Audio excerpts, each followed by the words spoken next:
Welcome back to the channel, everybody. I am Auphanim. So there has been a lot happening with the bank coins as of late. And we're going to start here with some tweets from Brad Garlinghouse. As we know, everything has been going good for XRP. Muy linda, mi gente. They've had a lot of good developments. They have a lot of great partnerships. They've been just absolutely pummeling the SEC in their case. Everything's looking great. And I also want to say this. Keep in mind the implications of a possible victory by Ripple over the SEC for the rest of the bank coins. It is no secret that many of the bank coins are sort of keeping quiet until that SEC case is over. And because large business institutions, large banks, they're not going to want to fully utilize a particular protocol until there is regulatory clarity. They don't need the headaches. They don't need the problems. So even with the parabolic runs that you've seen, I have to reiterate, that's nothing because the utility hasn't kicked in. When that utility kicks in, it's going to kick in so hard, it's going to shock a lot of people. I promise you that. That I promise you. Now, there's no guarantees on how high a price is going to go. And I mean, you have to make that decision for yourself if you're going to make price predictions. But one thing I can say, I believe firmly, they're not going to stay at these low prices. What we're seeing right now are steals, that's for sure. And I'm not telling you to buy any dip or anything like that. I know what I do. I try to scoop up as much as I can anytime I can. I think I have enough of everything, honestly, right now. But what we're seeing right now, regardless of how anyone feels, positive, negative, they are steals. XLM at these prices is a steal. It's like robbing the bank. XRP is a steal. People are getting a new opportunity before all of this kicks off. And when it kicks off, let me tell you something.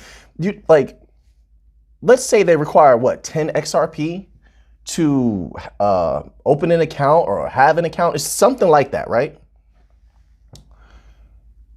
That price goes up. Now, the amount of money you have to put in to even have an XRP account goes up exponentially. Am I correct? So in the future, if that price does go to a respectable amount, people are going to be priced out. Most people that actually, where that money would really help them, even in the first leg of a parabolic run, most people who really, really need that, they'll be priced out. It'll be too late to say, hey, I want to get in. It doesn't work like that with some of those bank coins because of certain requirements you have to meet. So just keep that in mind. But anyway, we have some tweets from Brad Garlinghouse, and it begins here. It says, like many of you, I thought the Biden administration's executive order would acknowledge crypto, but not detail specifics on next steps for regulation. However, I was pleasantly surprised and inspired by the executive order acknowledging the need for evolution and alignment of the government's approach to crypto. Let's continue on here. He has a bevy of tweets, so let's just continue on. Next tweet. First and foremost, this is an affirmation that crypto is here to stay. That's good. Exactly, Brad. That's exactly what I was thinking. And the fact that they're buying themselves time to conduct more meetings. And I think Brad's is going to iterate that to you, to conduct more meetings, to collect more data, to be more well-informed on what crypto is and how it fits into the infrastructure. Listen, I've been saying this for a long time, that the interoperability makes all of them really one system. All of the bank coins are really one system. We're just calling it by different names. You better pay attention to that. Look how Quant works. Then look at how XDC works, Zenfin, Corda, right? Look how Corda works. Then look how they kind of work together with something like XRP. Are you seeing the picture? Liquidity tokens like XRP and XLM, look how they just fit right in there. You're seeing the machine come together right before your eyes. Are you not seeing? Algorand, look how it fits in with the smart contracts. XDC, smart contracts. Hedera, smart contracts. Algorand, look how they all fit together. Everything is coming together beautifully, and the people are not seeing it because I believe a lot of individuals thinking is too fragmented. It's too focused on one particular aspect of the new system. But if you look in totality, see with 360 degrees of your mind, you can see the entirety of the system coming together. They all do something different. They all do something very different, and they complement each other. That's where the interoperability comes in. So the United States knows this. They can't stop it. They need a little bit more time to study. How can they use it to the best of their advantage? The United States government is all about having advantages, but they have to be given those advantages. They need a little bit more time. But I can mark my words, and there are some of these. Some of these bank coins are such a steal. It's ridiculous. Listen, I want to say this. I want to say this, and I don't talk about it often, and I don't know how much more I will talk about it. There's a lot of genius individuals on YouTube covering this particular token, or you can ask them questions on Twitter, on their YouTube, and they are genius. If ever XDC is listed on a major exchange, the return you're going to, just from that happening alone, I think the return on investment is going to be quite healthy. XDC is 5 cents for what it does. For what XDC does, it's 5 cents. And they're deliberately keeping quiet. Everybody's sort of keeping, except for Stellar and Algorand.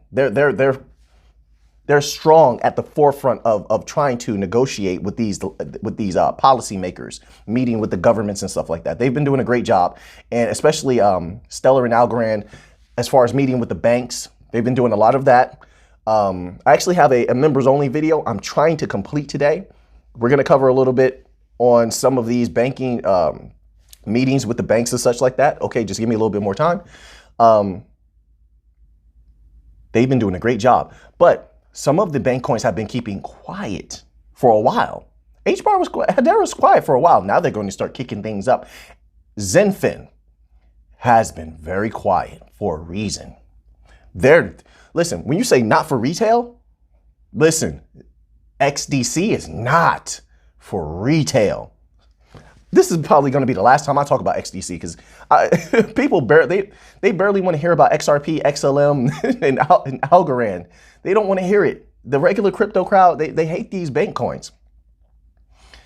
If they only knew about XDC, they really hate XDC. It's really not for retail. And they're being quiet and keeping it away from retail for a lot of different reasons. They don't want a lot of these bank coins. They don't want that spotlight on them just yet.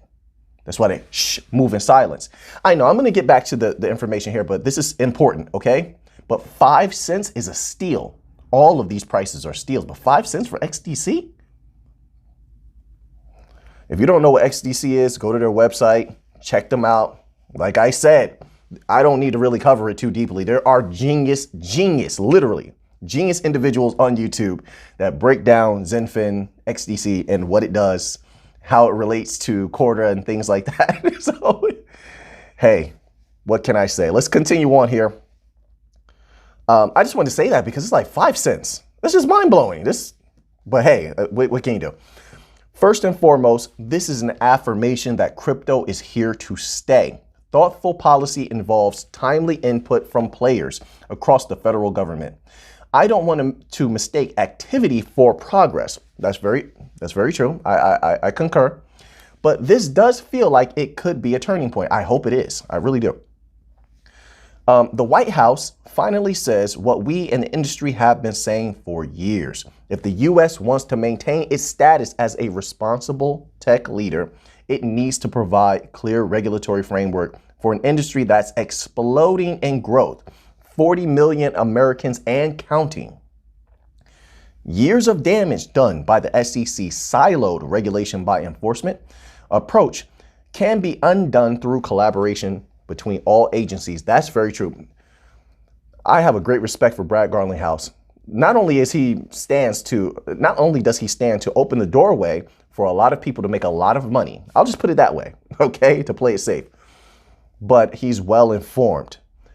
Brad Garlinghouse and Denelle Dixon both have been on the front lines for a few years now, fighting these regulatory bodies, and we're starting to see, in my opinion, I know Brad just said he's going to differ, but we're starting to see some progress, because in the past we wouldn't have had good results like this, but now we are. Look how many meetings Denelle Dixon has had with the government and with other supervisory bank entities, right? Look at how many meetings Brad has had. XRP Ripple has a member on the Faster Payments Council. They have Rosie Rios, who was a part of the government, has her name on all the money. Listen, we're starting to see some progress. Things are going very well. And don't forget, we're literally dropping bolo punches on the SEC right now. So that's going good also. Let's continue on here. Years of damage done by the SEC. Okay, so we already read that one. It says, if we are to catch up with the rest of the world, we need prompt and decisive action ASAP. I agree. And you know what? I would love to see these systems implemented right now. I would love to see the world rising, doing well, making lots of money. Everybody making lots of money. Holders of the banking coins making tons and tons of money, because they definitely will. That first pop is going to be unbelievable. But I know a lot of people are going to sell. And you know what? I don't even blame you for selling, man. Sell. If you're going to sell, enjoy yourself. Do what's best for you. But I think there's going to be a heck of a parabolic run. As soon as there's regulatory clarity, there's going to be FOMO, the likes of which you have never seen. A large part of the XRP and XLM holder, to a lesser extent, XLM holders left the market, right? They sold everything and they just left. They were disappointed with the victimization at the hands of the SEC, and they didn't want to wait. And so they sold and they left. But here's where I'm getting to with that. If you get regulatory clarity, I anticipate a lot of them, sorry about that, I have to adjust my light. A lot of them will come back. They will want a piece. And it's to my understanding, a lot of them are watching very closely. They're sitting on the sidelines, but they're watching everything, waiting to pounce. They're look, most of the XRP crowd and XLM audience, as well as Algorand, they're extremely intelligent. They're great researchers. I know, I've interacted with them, right? So they're on the sidelines, some of them, and they're just watching for the catalyst.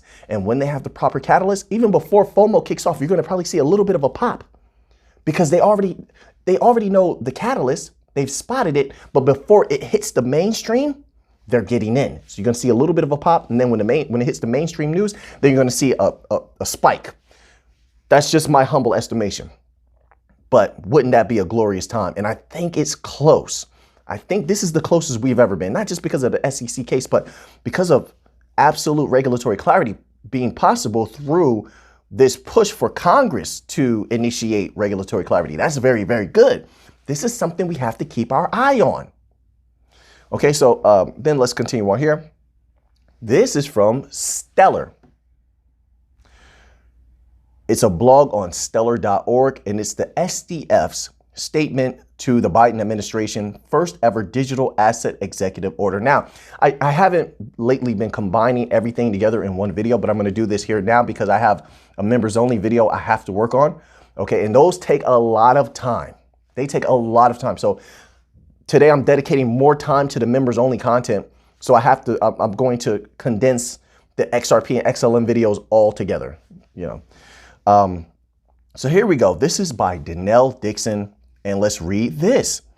Today's White House executive order is a significant milestone, directing a first of its kind government-wide strategy for digital currencies.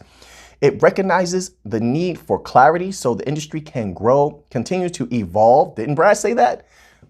Listen, there's a reason why they use a lot of similar words. You don't think they have good communications? You don't think that all of these bank coins that have an interoperable system, all of these blockchains that have an interoperable system, they don't have discussions on working with each other and how things are going to go in the future so everyone can be on one accord? If they're not on one accord, it'll be quite hard to float this new financial system to everyone. This interoperability, it'll be hard to get on the same page. The way that they can get on the same page is because they're having discussions. They have to have discussions behind the scenes. While a lot of the crypto industry, and I understand the mentality of loving a good fight, I understand the mentality of certain people, not myself, but certain people being interested in the drama aspect of things. But listen, when it comes to business, money is above all, okay? And if you want to make money, we're going to have to work together in this new financial system. So, of course, they're going to have to come into one accord to make interoperability a possibility, to have an understanding of what we're going to do, what corridors are we going to build. Okay, we're going to have these meetings at the government. And I believe that's why a lot of the time when you hear all of these statements come out all at once, they're using similar language. Evolve, right? Level the playing field. It's not a coincidence everybody's using similar language. I'm just saying that, okay? So they're all on the same team. Interoperability. They're working together, not just at a technological level, but as CEOs and heads of the foundations and companies. And I'll say this, I'm pretty sure they have a great respect for each other. Okay, whether it's Denelle Dixon, Brad Garlinghouse, Stacey Warden, they have a great respect for each other. This comes with time in the industry and accomplishments. They all have a bunch of them. And that's good for us because together we're going to rise. Together we're going to conquer the whole world. And that tsunami of money is that much closer to coming if we're all on one accord. Then all of this can go off without a hitch and we can ride that parabolic run all the way to the top of the money mountain. Okay, so all of this is very good, but let's get back to the article here. Okay, so here we go. Let's continue on here. It recognizes the need for clarity so the industry can continue to evolve, grow, and meet the ever-increasing enthusiasm and momentum we see for the sector. And it also acknowledges that the promise of blockchain is no longer hypothetical and is here to stay. Brad said the same thing. He said the exact same thing. So this is good. So everybody's on one accord. Crypto isn't going anywhere. So now you can ignore the FUD when everyone's telling you crypto's going to zero. Ignore that FUD. You have brilliant, genius individuals like Brad Garlinghouse, Denelle Dixon. They're also accomplished. They're very smart. And Stacey Warden telling you crypto is here to stay. There you have it. Let's continue on. The order's direction to create more robust cooperation within the government is the progress we've been working towards, and we welcome it. We hope it leads to a future regulatory state where existing agencies have more clarity on how the existing regulatory framework can and should be applied to the blockchain industry and the identification of any gaps. This call for collaboration cannot be an excuse to keep the industry from having a seat at the table. Let me read that again. That was a little bit interesting right there. Let me read that one more time. This call for collaboration cannot be an excuse to keep the industry from having a seat at the table, okay?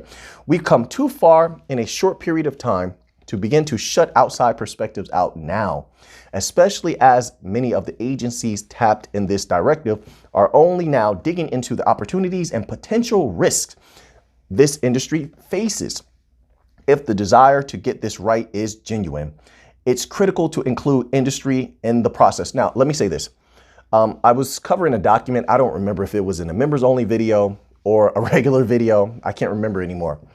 But I was covering a particular document where an individual who was in charge of a supervisory body was saying that the Fed itself wants to be handed infrastructure. Now, I don't know if that's true or not, but I have to take that individual seriously because I believe it was the head of the Atlantic Council. I have to take it serious because I believe it was the head of the Atlantic Council. So the Fed wants to work with individuals. The government wants to bring people to the table. So hopefully Congress and the Senate or whoever's going to be involved doesn't push people away from the table as far as discussions and being informed on the potentiality of blockchain and the bank coins. Hopefully not. But I don't see that happening. As I said, a powerful entity as supervisory body was saying that the Fed wants to be handed infrastructure. Who else can hand them infrastructure but the fintechs, the non-banking financial institutions? Stellar Foundation, Ripple, Hedera, MTech. Hedera has a sandbox for them to even test things out with. Also, and I know they probably don't want to get involved, but Zenfin has a sandbox that they can test CBDCs out with. Okay, so so you have these possibilities, these opportunities. So I don't see that happening, but I understand why Denelle, the esteemed Denelle Dixon, is saying this. So just to make sure to put it out there, because people who are reading these documents, they're not retail investors most of the time. Like, don't get me wrong, I'm bringing this to you, but most of the retail investors will never read this. This is for briefings. Someone at an office in Congress or in the Fed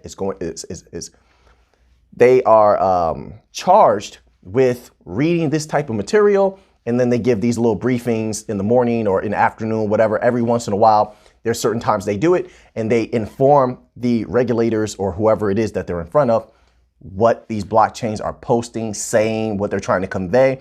And that's in addition to full briefings. These are just partials, full briefings and full meetings that happen between them. But of course, meetings can't happen all of the time. So while you're in between meetings, you want to put stuff out like this to keep this in their ear, keep this in their minds, because if you're out of, how do they say that? There's an old saying, out of sight, out of mind. It's like that. All right. So, but right now, everything is looking great. Let's continue on here.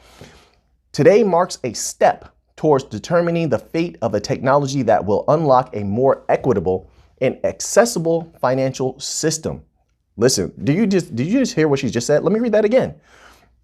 Today marks a step towards determining the fate of a technology that will unlock a more equitable and accessible financial system, the new financial system. I think that's the closest you're ever going to hear one of the CEOs actually say that. It's the new financial system. I told you, everything is set in place. Do you not see what's happening? What we are holding is more important than I think most people want to admit.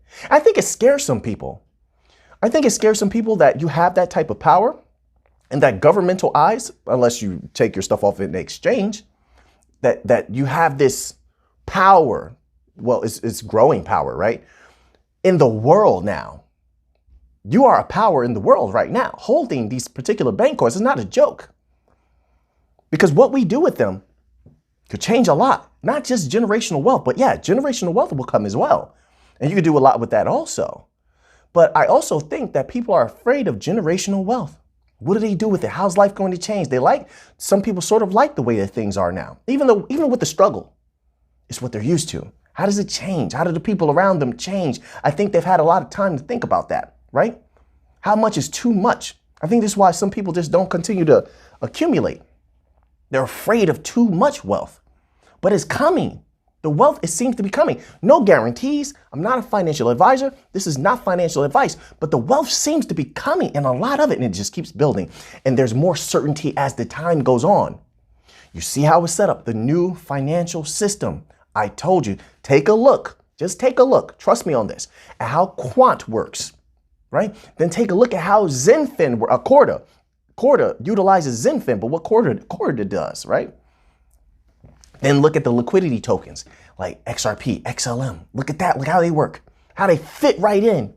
Algorand, smart contracts. Zenfin, XDC, smart contracts. Hedera, smart contracts. Look at how they fit in. Everything fits together. Think about it for a minute. Things are about to get serious. Anyway, so everything is looking great. The bank coins are doing well. Everything's green today. We'll see how long it stays that way. I typically don't even look at the charts anymore. It doesn't even matter till that utility kicks in. This all is meaningless to me, in my opinion. I'm not here for quick money plays when it comes to the bank coins. I'm holding for the long term, seeing where they go. And I'm waiting on that generational wealth. I'm waiting for those parabolic runs. And it seems like they are in sight. Okay, at least. And like I said, I believe they're going to happen in levels. You know, and it just makes perfect sense. Keep in mind the amounts we're talking about. Look at how much money is interbank payments. Look at the, what was it? Look at the B2B cross-border remittance market. I mean, all of this money, and believe me, if you see what's happening like with IBM Worldwide, and that's just cross-border remittances and such, I'm sure they're going to use these different technologies in different ways. They also have access to Hedera. Then you look at LightNet wanting XLM to replace Swift. That's major money over there. And their plans to expand outwardly. You look at Ripple, who either wants to replace Swift. Now they've softened up on Swift. They're saying, hey, you know what? If you want to work with us, we'll We'll just partner up with you. We'll, which really what they're saying is we'll save you and throw you a lifeline, because Ripple does not need Swift. Let me make that clear. Ripple, nor does the new financial system need the legacy system. They don't need them. They would take off without them. They would dominate without them. Okay. The only reason I believe that they are even willing to pair up with the legacy system is because right now the legacy system has a lot of destructive power. Put it that way. That's it. They have destructive power. So they could, if they wanted to, take all of these companies to war, so to speak, and they could throw a major monkey wrench in there. So to negate that and keep that from happening, an all-out war, a technology war between the old antiquated legacy system and the new financial system that's on the rise, they're like, you know what, we'll work with you. And this holds them back a little bit. This keeps that at bay. They don't have to worry about these people attacking too much. And that allows the bank coins to rise at their own pace. So far, everything's being set up. Everything's being set up. It's just not running just yet. Like he said, flip of the switch, in my estimation, the flip of the switch phrase comes from the fact that everything for Ripple, as far as Ripple, I can't speak for the other coins. I think for XLM also, they're in there because IBM is ready to roll out CBDC infrastructure. You got Lightnet. Hedera also is in there because you have MTech ready for Hedera to roll. They're ready for everything to go. But so all that is standing between things accelerating in progress and things sort of being how they are now, where the utility is not being used just yet, is regulatory clarity. The SEC case and regulatory clarity. That's it. And it will be like a switch got flipped. It will be like that. Of course, there is always the unknown variable of the central banks and the regulatory bodies, because some of them, they want all the banks on one accord. Here's the problem. You have a lot of rogue banks.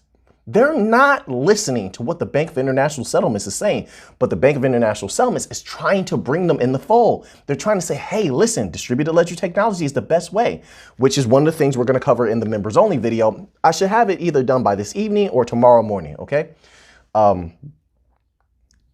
They're trying to bring them in. Now, if you pay attention, the Bank of International Settlements is sort of like the good cop. They're saying, listen, we have all this data, all this research.